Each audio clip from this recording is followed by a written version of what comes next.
She reached up to the sky of stars and caught the red-hot light of the North Star.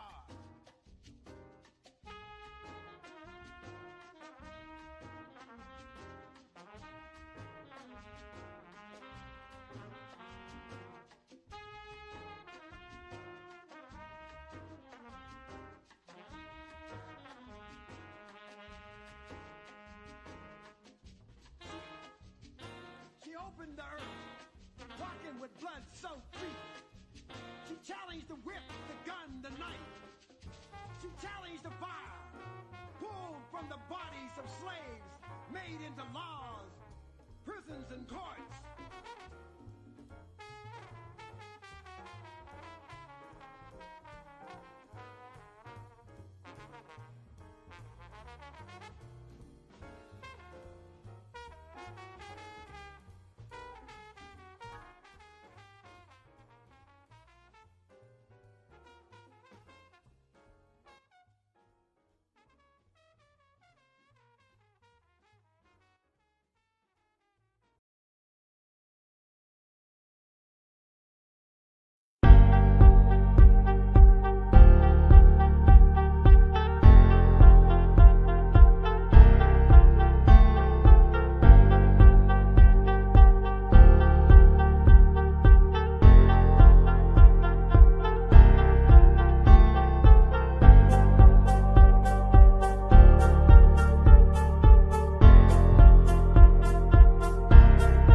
Good morning.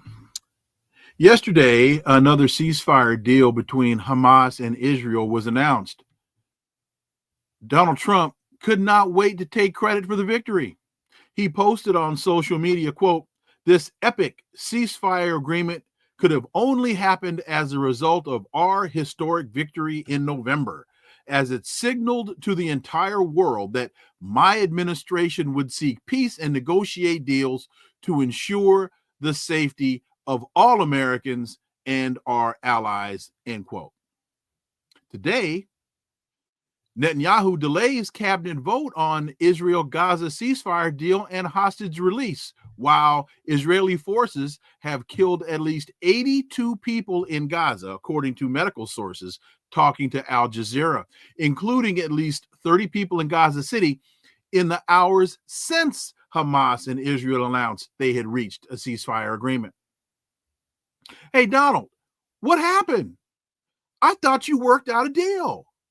Remember, when you rush to elbow your way to the front to get into the first row of the picture to claim success, you also have to be man enough to take responsibility for the failure. And please, don't try to pass this off on Hamas. Hey, folks, let's connect some dots.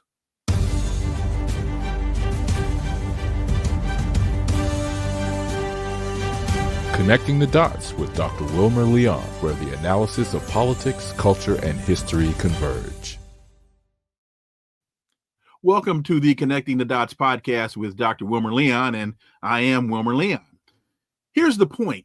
We have a tendency to view current events as though they take place in a vacuum, failing to understand the broader historical context in which they occur.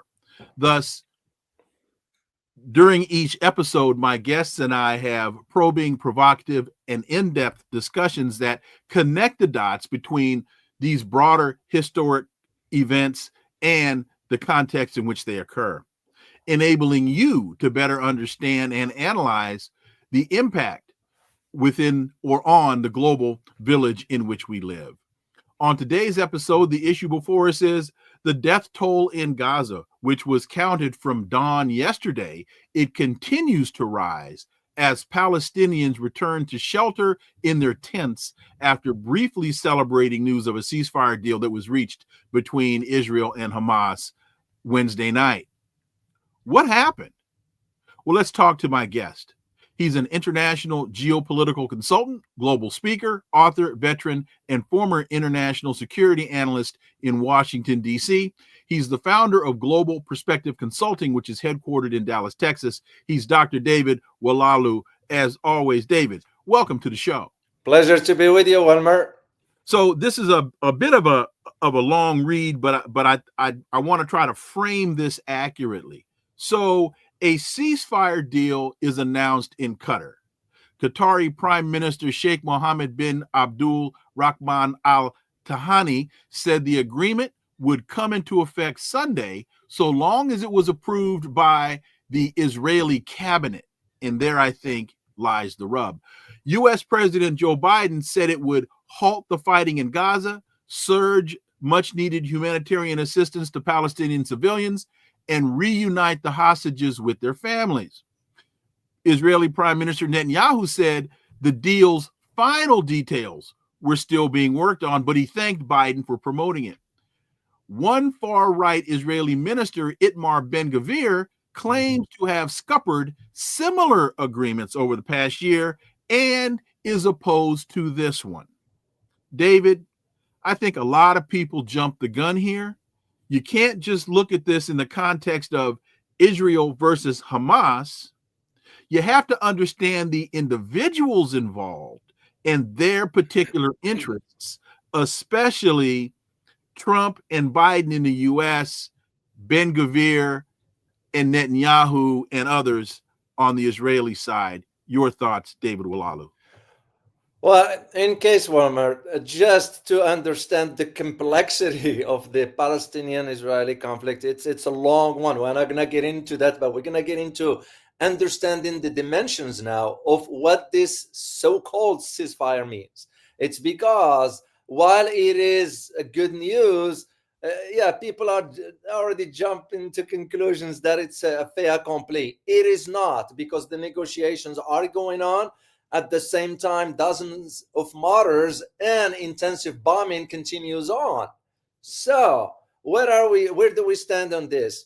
Nowhere, because you got an issue now in Washington between President Biden, okay, and the president-elect Donald Trump as to who claims credit for that.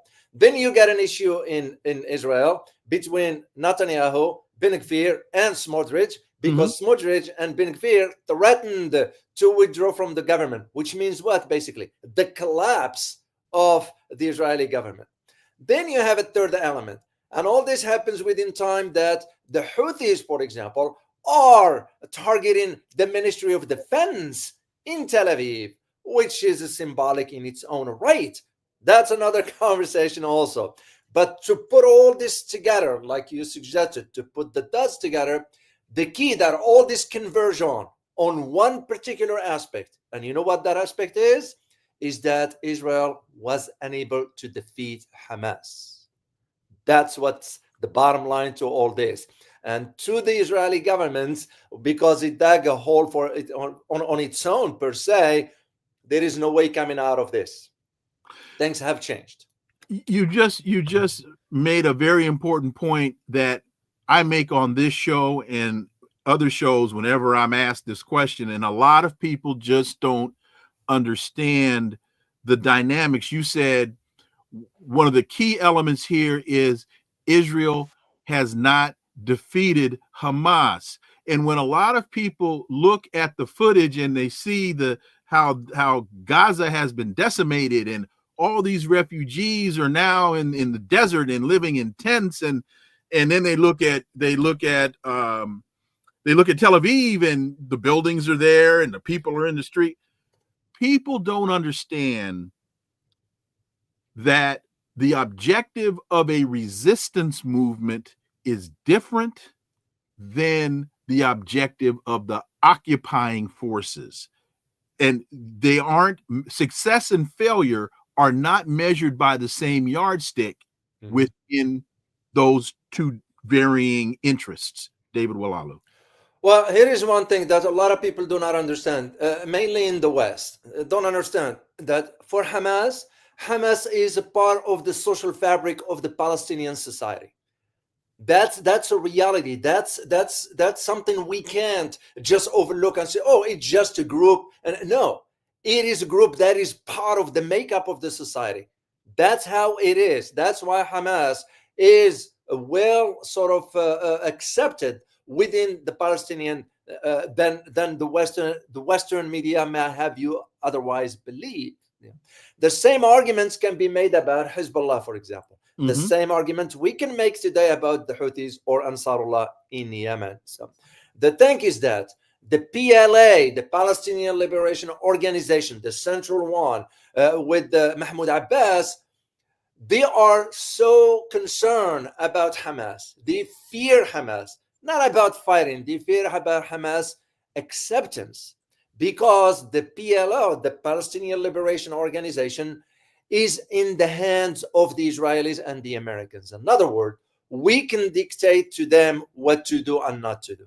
They are like wet noodles, if I may use the term. So Mahmoud Abbas, Yasser Arafat was always playing both sides, because remember, one thing about the PLO, it depends on the donations from the Muslim world.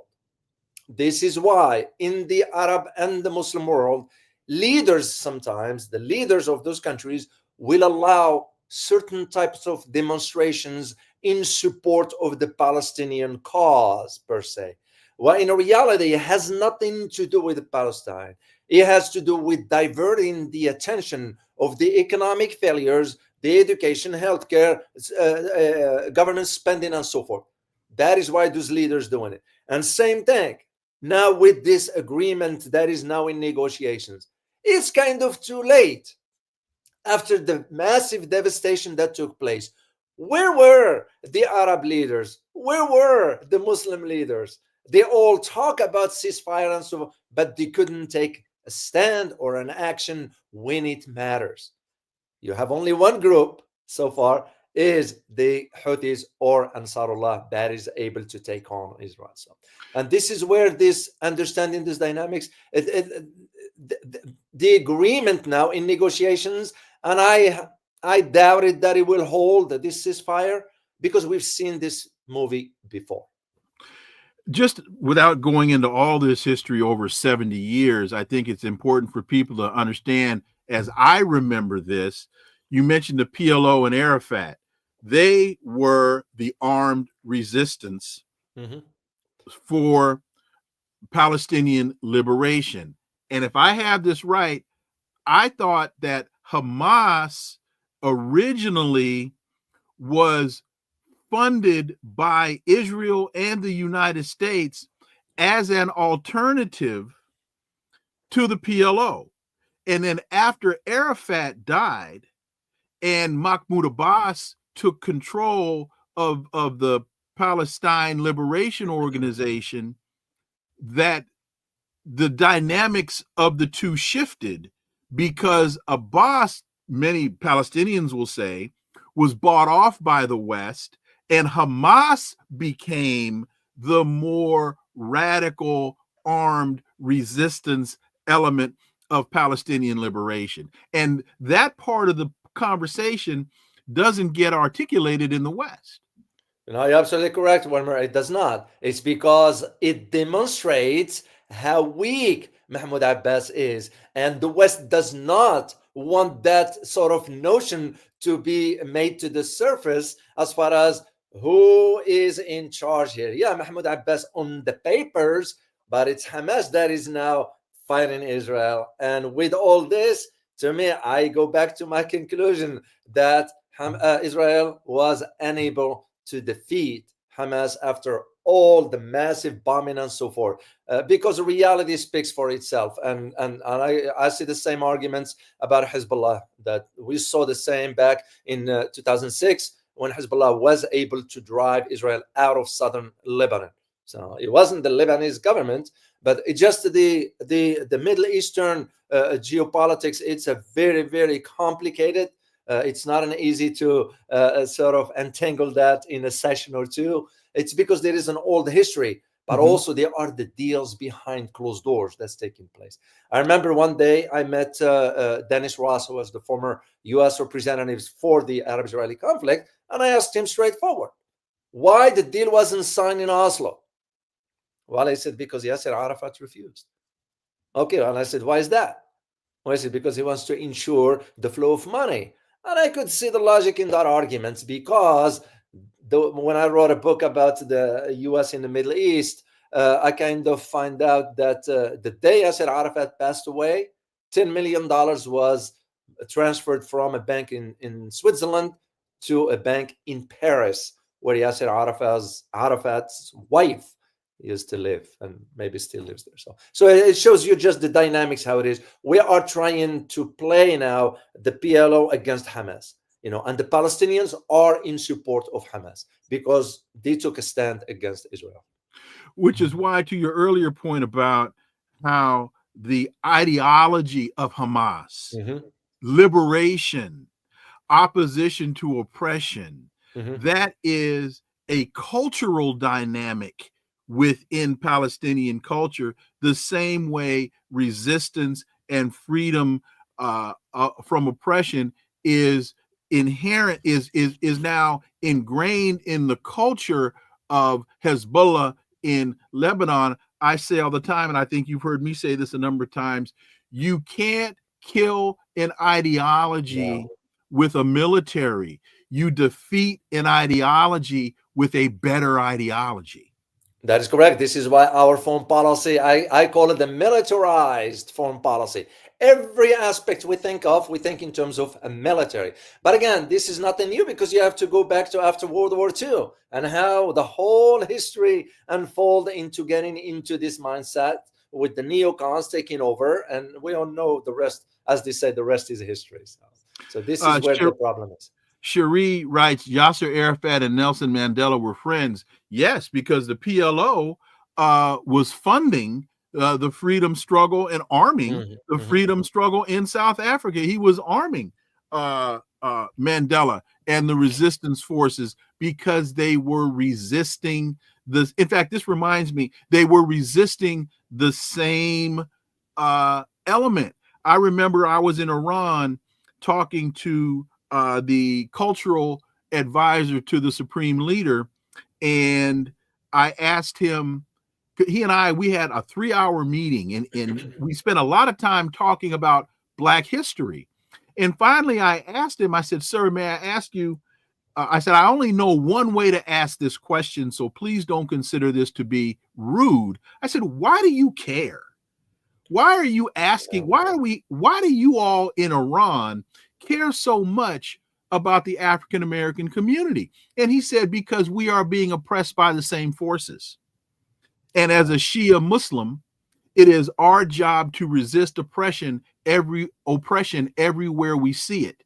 If we do not resist the oppressor, we then become complicit in the oppression.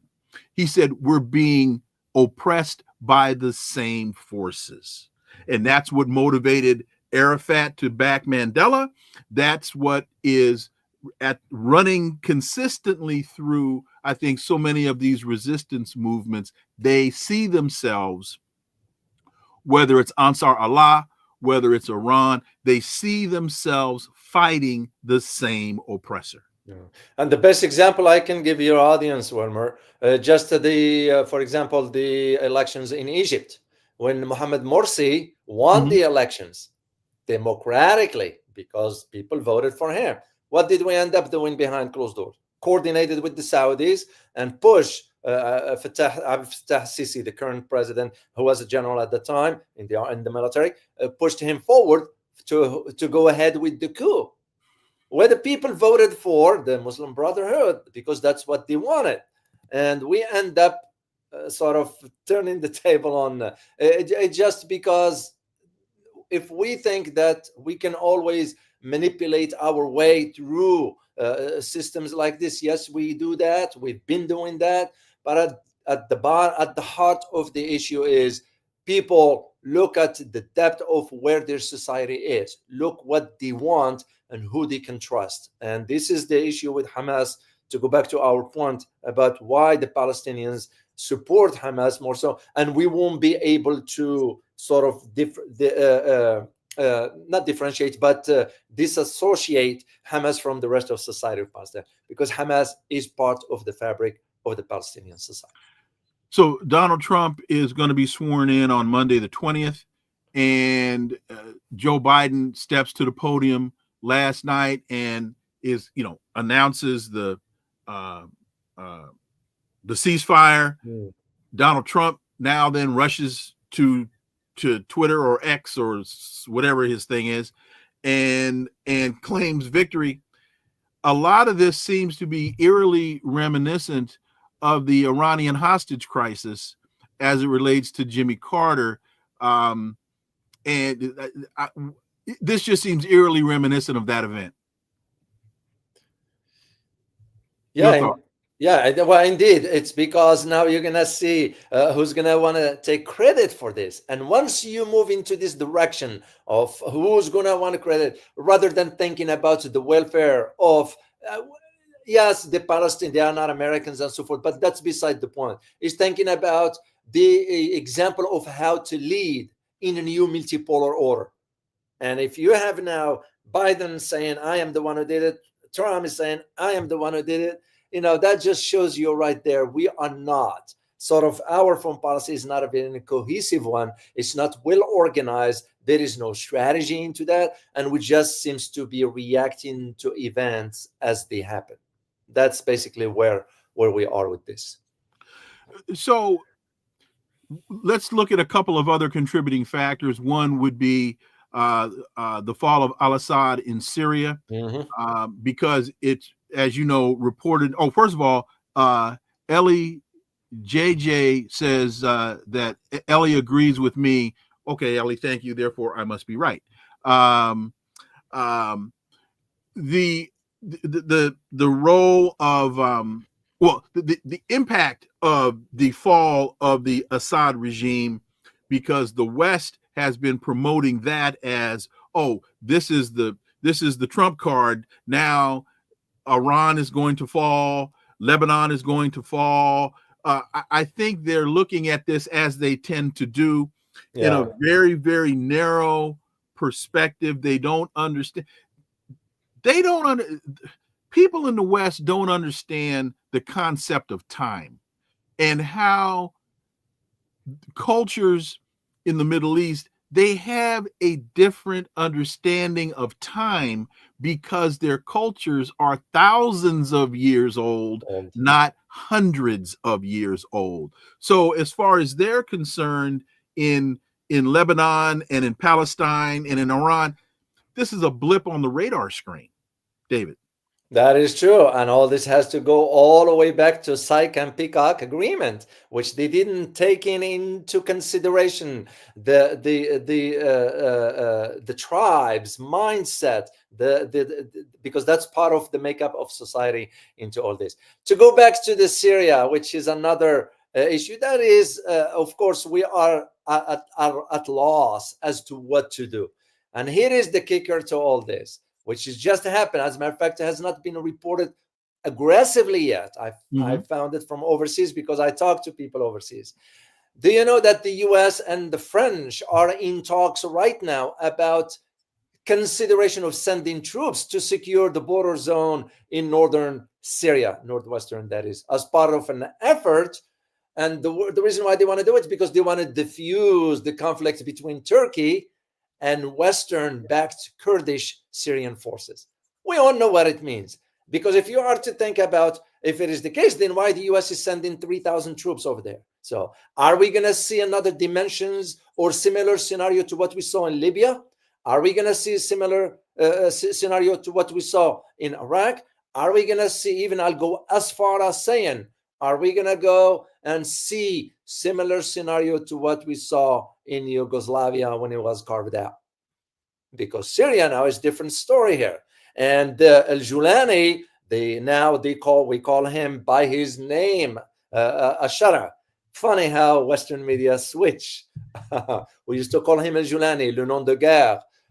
He's a terrorist because it's on the record. There is nothing we're saying that it's not factual here. So all of a sudden now you have the UN representative for human rights going to meet with him. You have the foreign minister of Germany, Annalena Baerbock, wants to meet with him. You have the French foreign minister wants to meet with him. And so all of a sudden, why?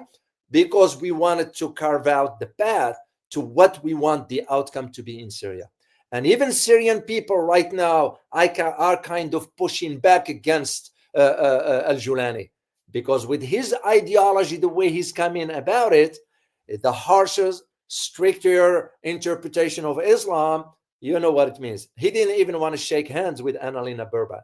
So that's almost, I feel comfortable saying, we are seeing a reflection of what took place with the Taliban when they took over back then. But all this, it falls within the context of understanding what's behind the scenes. This is, again, why I like the title of your show, Connecting the Dots. A lot of people in the West do not understand this dynamics. They only see one issue, and that's it. You have to think the big picture.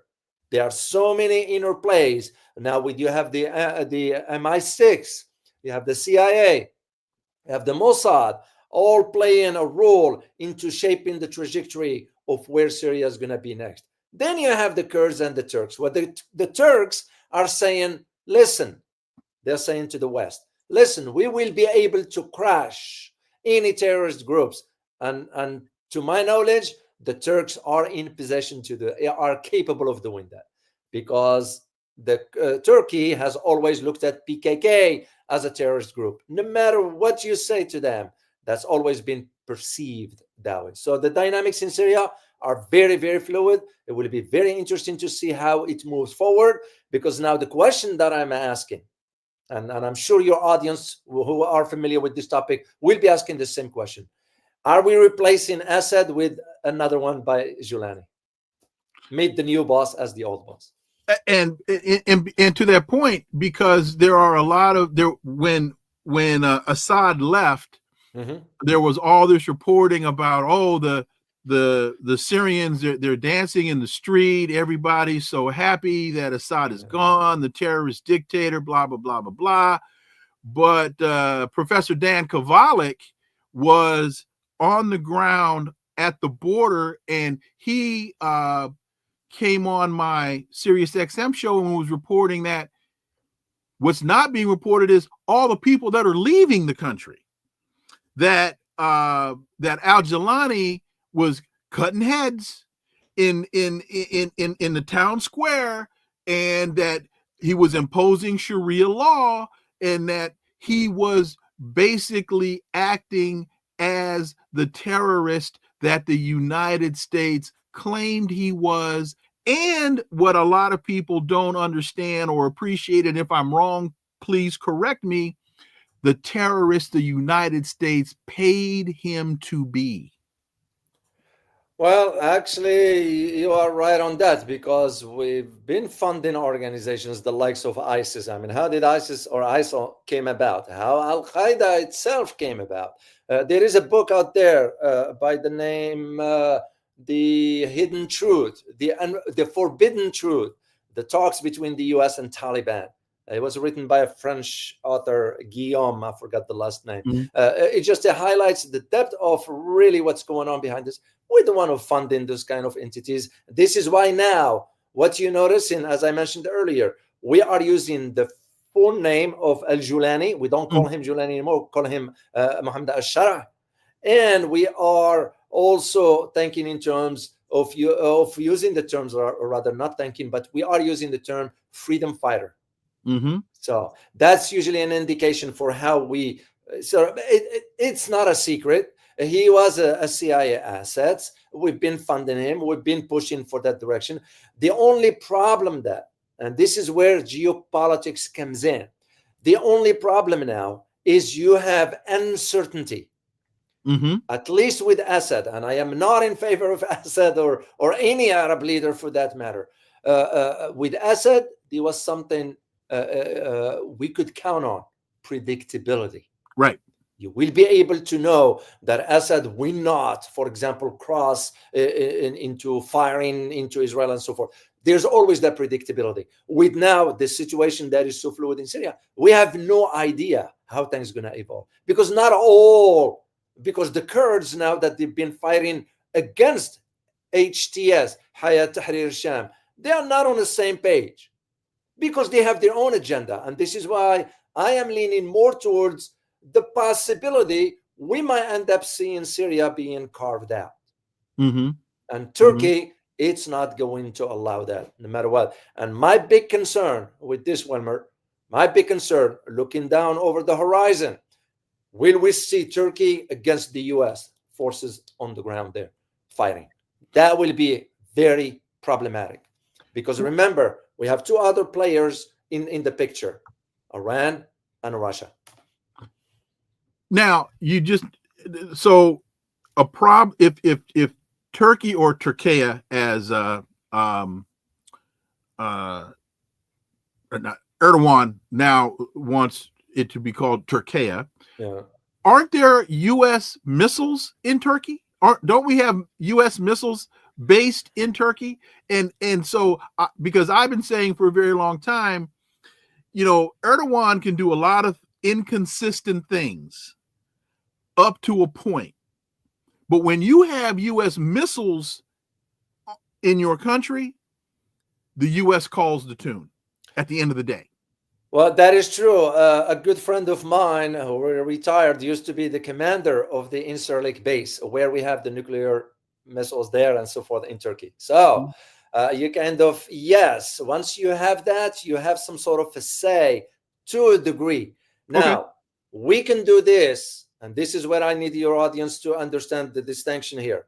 We can do this with Japan. We can do this with South Korea. We can do this with Philippines, Australia, Germany, Italy to a degree. But we might not be able to do it 100% with the Turks. Look no further that the Turks, when they went ahead and purchased the S-400 missile systems from Russia and giving the middle finger to the Americans or NATO for that matter. So as a matter of fact, at the time of this, there is now a conversation in NATO, in Brussels, as to what does it mean now that Serbia has acquired the FD-3 Chinese anti-missile systems? Because Turkey was thinking in the same line. Why do I have to stick with the NATO? I'm going to go ahead and buy S-400 systems that works for me. And what did NATO do? Nothing. They couldn't do anything because Turkey is in a strategic position. But this is, again, where my big concern. Yes, Turkey play both sides, and rightly so for every country. When you think about your national interest, that's what comes to mind right away. But Turkey also understands the dynamics that it is in position to push back against the U.S. because we need Turkey more so than Turkey needs us. You mentioned Libya in this as an example, and I think it was Aristotle who's told us that nature abhors a vacuum, and the United States seems to ignore that ancient Greek wisdom that nature abhors a vacuum, because the United States, in its inconsistent policies, seems to create vacuums. Most of the places that it goes. And I believe that comes from the approach that the United States seems to employ, which is the enemy of my enemy is my friend. There's no morally consistent basis upon which the United States acts, especially when it comes to foreign policy. Well, that's true, Wilmer, because we've noticed this. You've been around long enough, brother, to know. You've seen the foreign policy for the last 30, 40 years. What did it come out of it? And what is of substance that came out of it? Nothing. And this is part of what we are now. It's getting even worse now. I mean, look no further than I am. Wait, let me interrupt you to validate that and make this point. I ask people this question all the time. When was the last time the United States actually won a conflict? No. And don't tell me Grenada, and don't tell me Panama, because I don't want to hear that. That's like telling me you defeated Cleveland. When was the last of all of the stuff since World War II? All of the fights and the conflicts and the unrest that the United States has been involved in, let alone initiated, when was the last time we won something? And the last time was never. That is correct. I mean, a lot of people here in the West do not understand that even World War II was not won by the United States. It's the Soviet Union.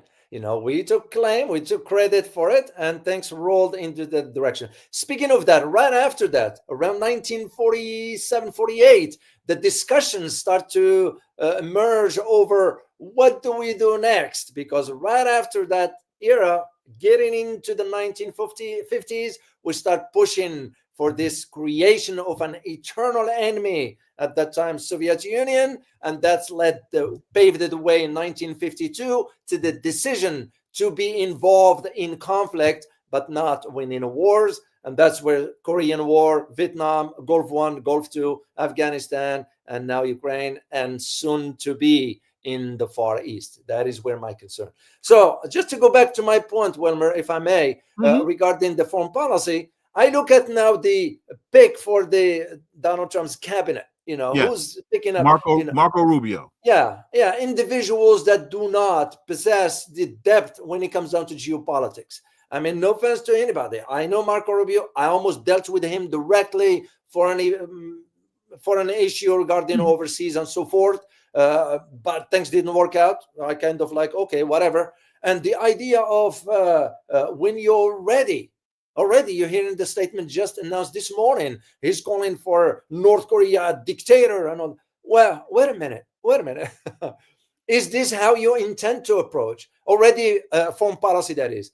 Pushing already for a war with Iran, and that gives you an idea right there what kind of foreign policy we're going to have. We don't have any, and we seems to be just, like I said earlier, reacting from one event to the next. And now with where things are going with Ukraine, Europe, writ large, no one can predict exactly how things are going to unfold.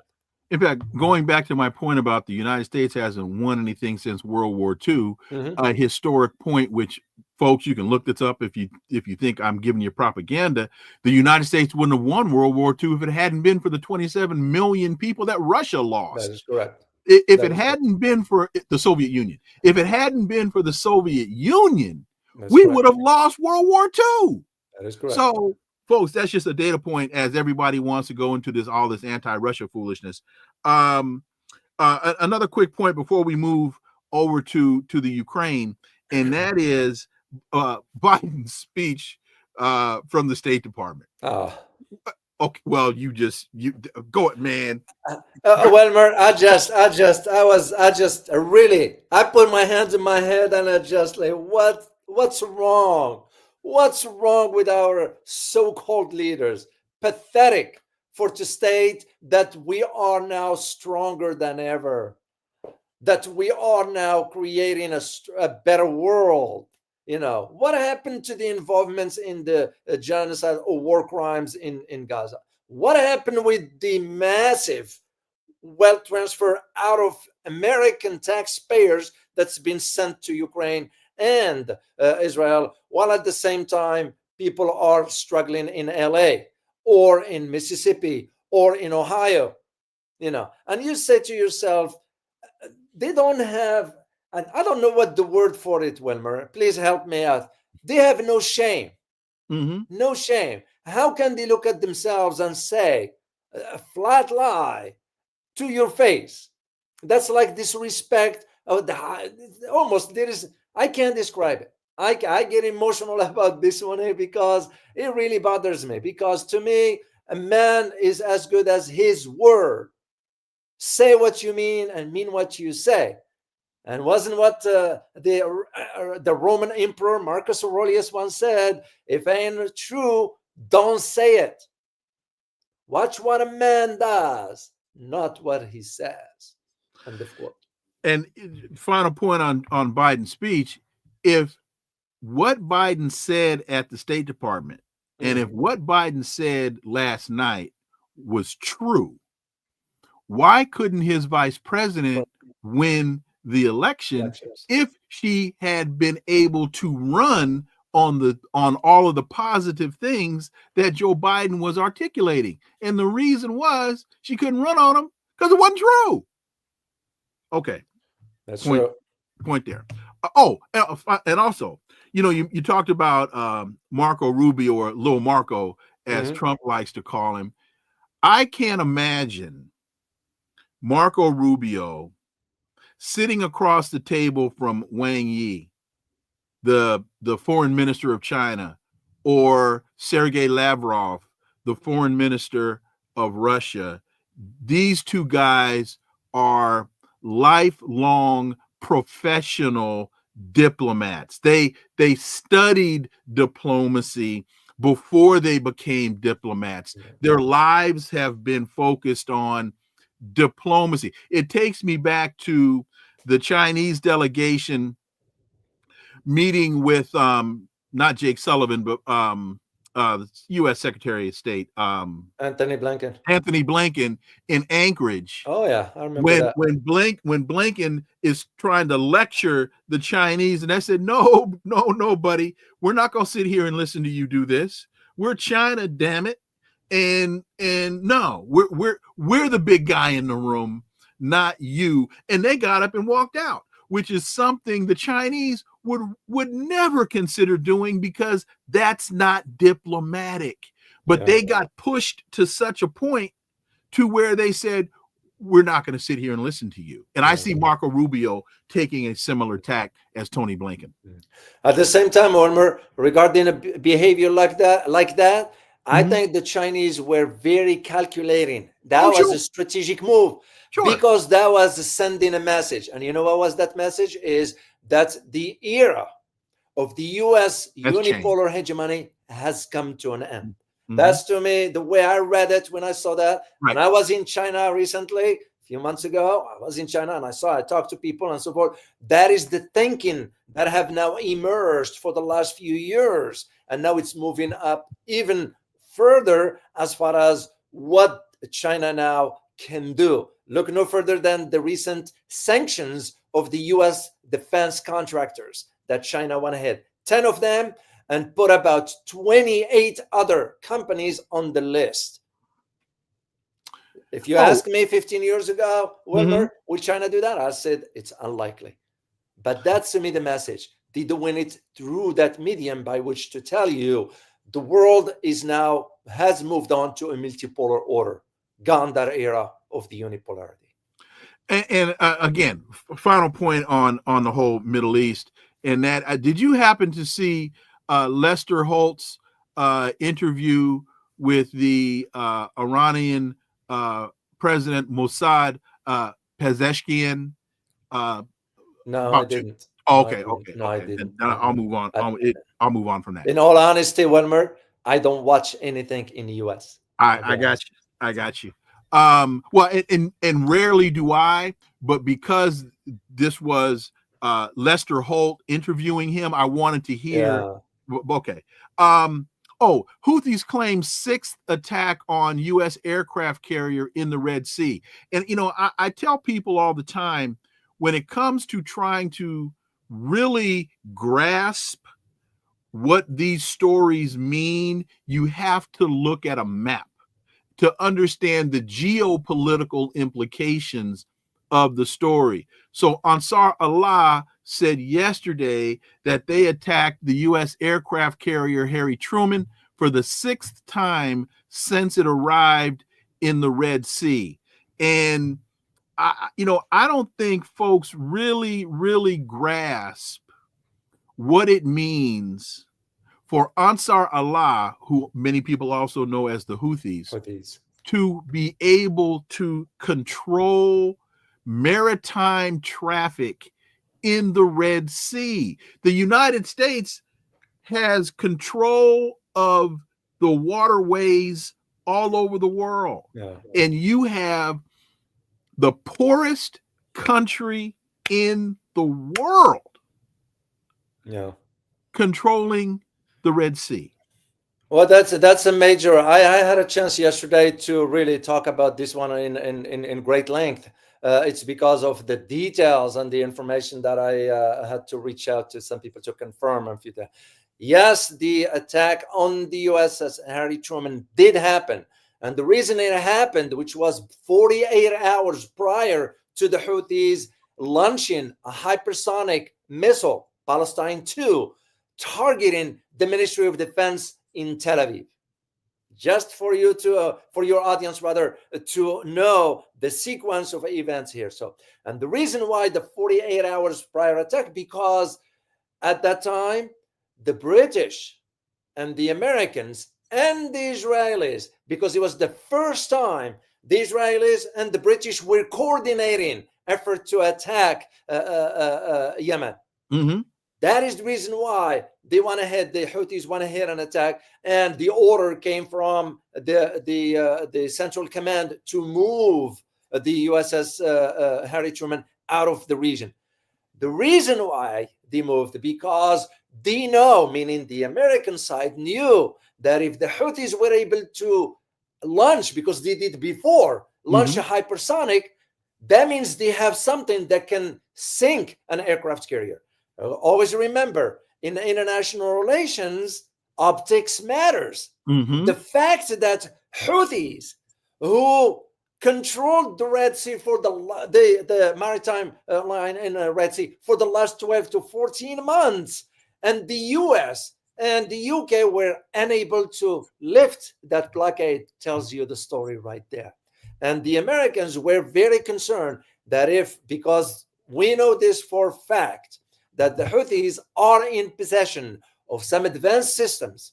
Where it came from, I can't tell you because I don't know. But I know for a fact that they are in possession of some advanced systems. And the calculations in the Central Command was that we better move the aircraft before it gets hit and end up being sunk. So this is why you have the, what's his name? The Commander, General Kurela. He is in Egypt as we speak, coordinating with the Egyptians regarding security apparatus. Well, we all know what it means. It's because the location of where Egypt is, vis-a-vis Red Sea, we want to coordinate because Egyptians will do our own bidding. That's usually how it works. All this, if I may, Wilmer, this happens within the context of one major event that has not been disclosed openly here. And that the downing of the RQ-4 Global Hawk by the Iranians.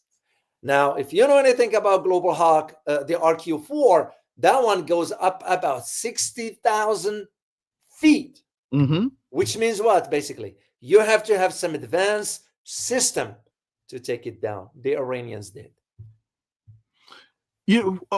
Okay, so two questions then, and this is why I think the map is important.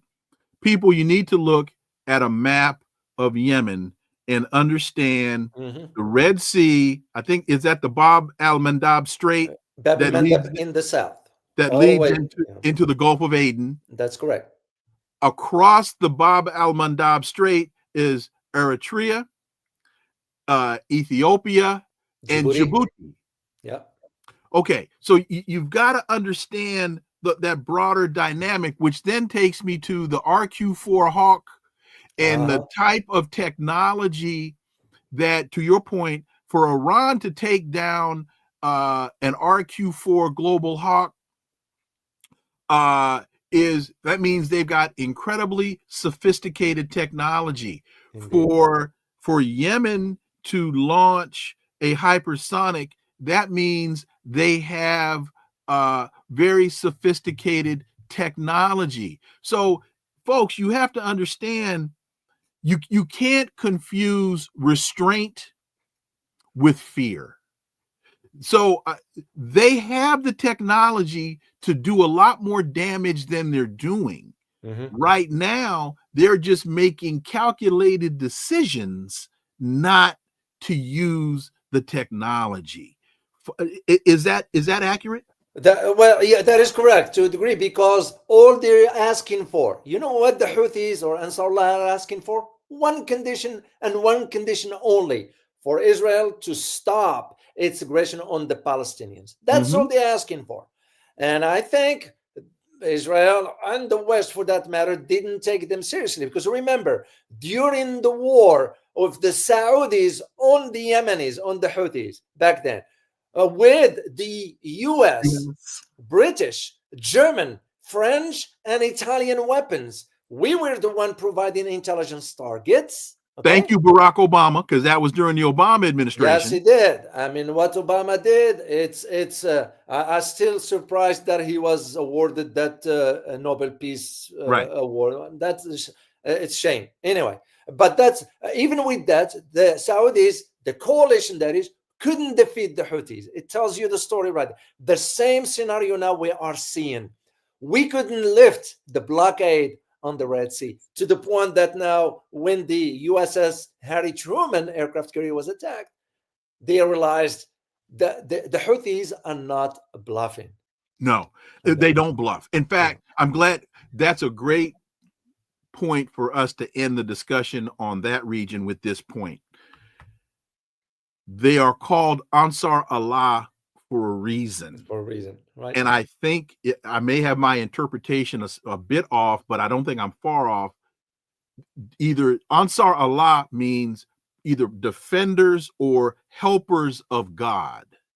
Ansar, it will be defenders, yes.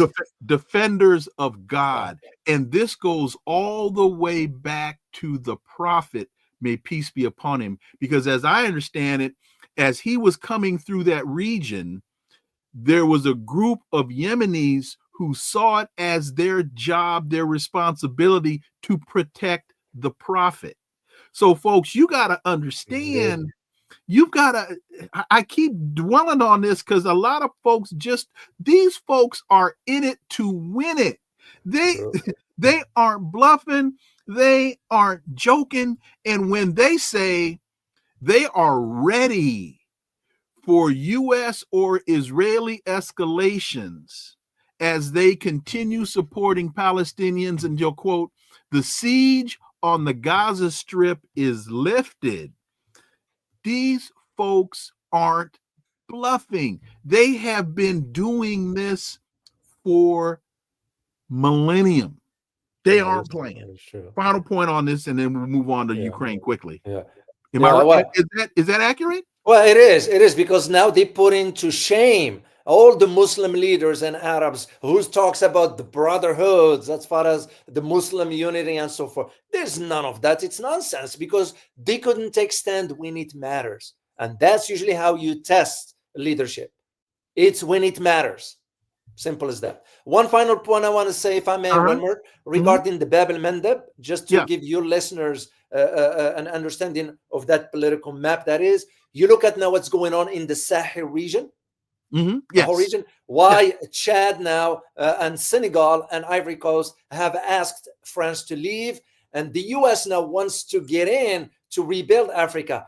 But Turkey is also interested in Somalia and Sudan. Russia has already negotiations with Sudan. You see where this is going as far as the geopolitical landscape in the region. Not only does Russia have agreements with Sudan, Russia also has agreements with Mali, because they announced a couple of months ago that that they are now in a joint mission to start launching satellites from Mali. And so folks have to understand the technology transfer, the infrastructure development that has to be put in place before you start launching satellites. I mean, I can't just decide on Saturday, you know what, I'm going to go in my backyard and I'm going to launch a satellite. It takes a lot of work. So, and then also to that point, what they're finding now is a lot of the fighters that were in Syria and a lot of the weapons, a lot of the drones, the Ukrainian drones that were in Syria are now making their way to the Sahel. That is true. And how does that happen? Yeah, because there are now groups by the Boko Haram that has attacked 40 farmers in DRC, the Democratic Republic of Congo. All of a sudden, you're seeing the emergence of this terrorist groups. Well, we all know how it started with Boko Haram, with ISIS in Africa, with Al-Qaeda in Africa. We all know. They changed their names. Exactly. They changed their uniforms, but their paychecks come from the same place. It's called the CIA. True. That's true. Really quickly, Shelly H., thank you so much for that super sticker. I also have to give big thanks to the Patreon supporters. Robert Leroy Mason, thank you for your $10. Shelly, thank you for your $5. Demetria Dawkins for your $1. Jackie Marbury for your $5. Because folks, we do this for you, but we can't do this without you. And your support is what is keeping the podcast thriving. Every contribution that you make matters. And if you like what you hear and you see, please join the Patreon support page. Help us keep this going we would love and we need to have you all on board. We're trying to get to 10,000, and only you, as a Smokey Bear would say, can prevent forest fires, and only you can keep this whole thing moving forward. David, let me get now to Ukraine quickly, because Marco Rubio, Donald Trump's nominee for Secretary of State, says that the U.S. official position on Ukraine must be that the war must be brought to an end. And he used some interesting language to me. Mm-hmm. He said there's a change in the dynamic of the Ukraine. He's saying it has become a war of attrition and a stalemate, and that he believes there's no way Russia takes all of Ukraine. This is why I think Marco Rubio is in over his head. First of all, this hasn't become a war of attrition. Russia has always seen this as a war of attrition. They planned for a war of attrition. That's why it's an artillery conflict as far as they are concerned, and they will continue to rain artillery on Ukraine like rain falls from the sky until Ukraine surrenders. It is not a stalemate. Marco, if you're watching this, and I know you tend to, you are flat out wrong. NATO has lost. And final point, he believes there's no way Russia takes all of Ukraine. Newsflash to Marco Rubio. Vladimir Putin never intended. You're getting caught up in your own PR. You're getting caught up in your own disinformation. You're getting caught up in your own headlines and lies. Kim Edwards, thank you for your $20 super sticker. And Cherie, thank you for the 10. Your thoughts, David Oualaalou. Well, it's the idea of what Marco Rubio is saying. After all, his boss, if he is nominated and so forth, if the process goes through, which I hope it doesn't, because the guy is not qualified for that.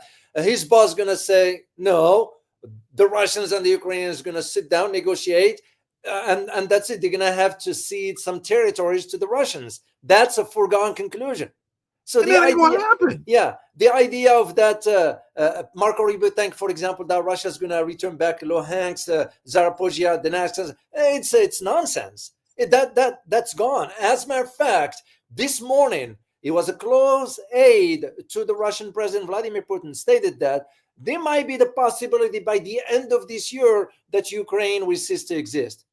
And even one as far as saying that Moldova might be carved out the same way happened in Yugoslavia with Kosovo. So, because Ukraine, it's been defeated from way back. We just the West doesn't want to admit to that. NATO, like you stated, has been defeated because it exposed its weakness. Because NATO now proved that it's a relic of the past. Its existence has nothing to do with today's geopolitical landscape. Simple as that. And I want to go back to this point because I think so many people need to really understand. Rubio is right. The conflict needs to end. Yeah. But the United States, for example, okay, so this could have ended very simply. This could have ended 2 years ago. Sure. If when Zelensky had reached an agreement with Putin, the United States had not sent Boris Johnson to Ukraine to tell Zelensky the West will not accept an agreement. That then forced Russia's hand to continue fighting. Yeah. Because this is a war of attrition. And I equate the term war of attrition to a war of uncle. We will continue to press forward until you cry uncle. And only then will this end. So the longer the United States drags this out, the further Russia is going to go. And what I see here, and I'll be quiet and let you respond. The United States has backed itself into a corner, as it has in so many other conflicts, where it's now trying to find a face-saving way to end this. They're trying to find a way to say, we won, and that way no longer exists. You got to cut your losses. You got to, I tell people all the time, fire up the USS Missouri, resurrect Emperor Hirohito, float the Missouri into the Black Sea, and sign a document of defeat. Surrender. That's all there is here. There's no negotiation for territory. It's all about terms of surrender. David. Just to go back to your point about Boris Johnson, funny how history repeats itself. And what do I mean by this? At this time that you and I are talking, Starmer, the Prime Minister of UK, is on his way to Ukraine. It's almost like, are we seeing the same scenario with Boris Johnson? To me, I will conclude that might be the same way, telling Ukrainian, do not accept anything. We will not accept any. We, the West, in this case. Oh, because I was just going to ask you, is Keir Starmer on his way with a different message? Since Rubio is saying, we got to find a way out of this mess. Yeah. I was wondering if Starmer was on his way to Ukraine with a different message. Vladimir, I hope you got your money squared away, because we're about to put this thing to sleep. But at the same time, all this comes within the context of, remember, for only a few days, Donald Trump is going to be inaugurated, which technically and officially, he will be in a position to say, you do this and you do that as a president, given that to him by the Constitution. So he already made it clear to the comedian President Zelensky that, listen, you're going to sit your honey down and you're going to agree to agreements, whatever we're going to come, and you're going to have to give up some territory, whether you like it or not, to end this war. Now, I know Mr. Trump sometimes can be very, by saying, I'm going to end the war in 24 hours. You got to be realistic here. We can so. But the idea that now NATO has been exposed, it really has been exposed. And this now makes it even more concerning with something completely different here, with Serbia acquiring the DF-3 anti-missile systems from China. That means you're going to see now, mark my word on this, Wilmer, you're going to be seeing some countries in Europe now going for the purchase of the Chinese missile systems instead of the NATO standard. NATO member countries in Europe? Or I don't know at this point. This point is only Serbia did that because it's entered into service as of 3 days ago. The missile system enters into effect now. It's in service. So, but this is going to be the same way. Look at Turkey, NATO member, right? Yes. And went ahead and purchased the S-400 missile system, even on something different dimensions as far as economics. Even some NATO members now considering to join BRICS. Right. Yeah. So the dynamics are changing. And the one thing that I know for a fact is that Washington is not willing to accept the reality that the world has changed, and we need to change with it. And in terms of two final points, and Dr. David Oualaalou, man, you're phenomenal, and thank you so much for your time. One, well, first of all, the NATO point. Donald Trump has said he wants to change the name of the Gulf of Mexico to the Gulf of America. He wants to basically make Canada the 51st state. He wants to annex Greenland, right? So on the Greenland point, what I think I don't hear enough people saying is, if he were going to try to annex Greenland by force, Denmark, which owns Greenland, is a NATO country. So now what Donald Trump has done is, if he were to try to do this via force, he's created an Article 5 problem with NATO countries, because a NATO country is under attack by another NATO country. Similar to what the United States did when it blew up the Nord Stream pipeline as it relates to Germany. I don't hear a lot of people saying, hey, Donald, you realize how idiotic all of this is? But so I just wanted to make that point. And you mentioned BRICS, and final question, and I'll let you respond to both. And that is, can Cuba, Joe Biden removes Cuba from the state sponsors of terror list at the same time that Cuba has become a partner in BRICS? Yeah, well, for the Greenland part, Mr. Trump is just talking. That's when you realize the lack of depth when it comes down to geopolitics. Are we going back to colonialism here by using your force to take over a land that doesn't belong to you? I mean, what are we? You can't behave and talk like that in today's world. Things have changed. So yes, they have resources. It's a great location. We do have a major base in Greenland in coordination with the Danish government. But here is what's at the heart of it. This has nothing to do about resources. It is part of it. But you know what the key issue is? Is because the Chinese have approached to build infrastructure in Greenland, and Greenland agreed to that, except that Denmark, which Copenhagen will have to have the final say, was pressured by the United States to turn that down, because Greenland depends on money coming from Copenhagen. And here is what happened with this. This has to do with the Chinese presence over there. So, and even as far as Mr. Trump thinking about taking over Panama Canal, it's kind of like, come on, man, what are we talking about here? You can't behave like that in this world. We know that jingoistic rhetoric is just the drunk talking at the bar. But that drunk at the bar, that's very, very, very dangerous language. And many a bar fight has broken out over language by the drunk at the end of the bar. That's true. As far as BRICS, quickly here, for Cuba, it's because now we are concerned that now Chinese and the Mexicans got a deal. They just got a deal recently.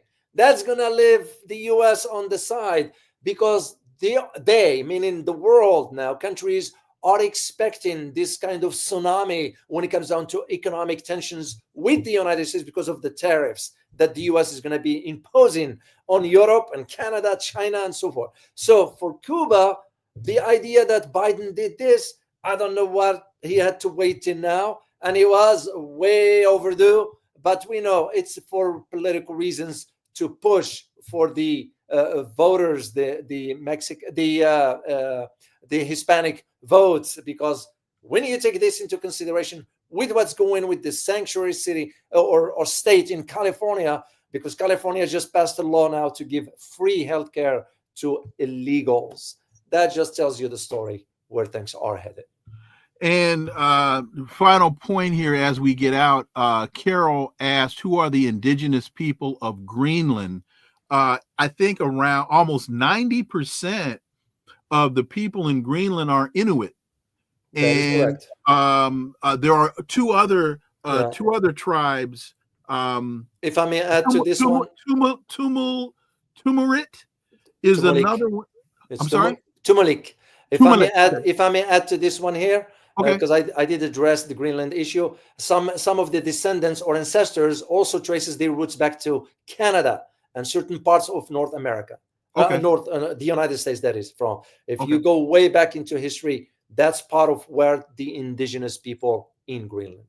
So, Carol, see what your $2 super sticker got you? Got you an answer to your question about who are the indigenous people. See, folks, that's why you tune to this show, is because I have brilliant guests on, like Dr. David Oualaalou, and we answer questions that, you know, if you go, what did Donald Trump say? He could stand on 42nd Street and fire a gun and nobody. Well, you can stand on 42nd Street and ask 1,000 people who are the indigenous people in Greenland, and nobody's gonna know. That's why you tune to this show. Dr. David Oualaalou, my dear brother, thank you, man. I really, really appreciate this. You are it's guests like you that make this program what it is. I can't say thank you enough. It's always a pleasure, Wilmer. Anytime. Folks, thank you all so much for listening to the Connecting the Dots podcast with me, Dr. Wilmer Leon. New episode tomorrow, new episodes every day, Monday through Friday. Please follow, subscribe, leave a review, share the show, go to Patreon. We really, really need you. I wouldn't be saying this unless we truly did. And we're also going to have to shift the time of the show starting probably Wednesday of next week, because I'm going back into the classroom and I'll be in class every morning from like 8 a.m. to 11. So we're going to have to shift the time of the show. We're still working on those details, but again, can't do this without you. Follow us on social media. You can find all the links below in the show description. And remember that this is where the analysis of politics, culture, and history converge, because talk without analysis is just chatter, and we don't chatter here on Connecting the Dots. See y'all tomorrow. Until then, I am Dr. Wilmer Leon. Have a wonderful, blessed day. Peace. I'm out.